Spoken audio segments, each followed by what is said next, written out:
எலும்பு மற்றும் தசைகளை ஆரோக்கியமா வச்சுக்கிறதுக்கு தினசரி கால்சியம் 1000 இருந்து 1200 மில்லிகிராம் தேவைங்க.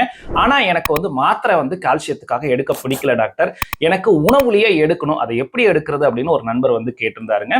ஃபர்ஸ்ட் நீங்க பால் ஒரு 1/4 லிட்டர் தினமும் சேர்த்திக்கலாங்க.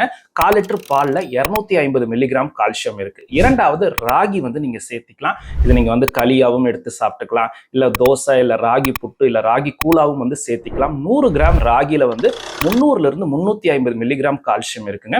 மூணாவது சோயா சங்க்ஸ் நீங்க 100 கிராம் சேர்த்துக்கிட்டீங்கன்னா அதுலயே ஒரு 300 மில்லிகிராம் கால்சியம் இருக்குங்க. முட்டை உங்களுக்கு பிடிக்கும் அப்படின்னாங்க தினசரி 4 முட்டை அளவுக்கு சேர்த்துக்குங்க. இதுலயே ஒரு 100 மில்லிகிராம் கால்சியம் கிடைச்சிடும். இது மட்டும் இல்லாம தயிர் எடுத்தா உங்களுக்கு எந்த பிரச்சனையும் இல்லை அப்படின்னா ஒரு கப்பு தயிர் சேர்த்துக்குங்க. இதுல ஒரு 150 இருந்து 200 மில்லிகிராம் கால்சியம் கிடைச்சிருங்க. இது மட்டும் இல்லாம சியா விதைகள், எள்ளு, அது மட்டும் இல்லாம பூசணிக்காய் விதைகள் ஒரு 2 டீஸ்பூன் எடுக்கிறீங்கன்னா அதுல ஒரு 150 மில்லிகிராம் கால்சியம் கிடைச்சிருங்க. கீரை வகைகள் அதிகமா சேர்த்துக்குங்க.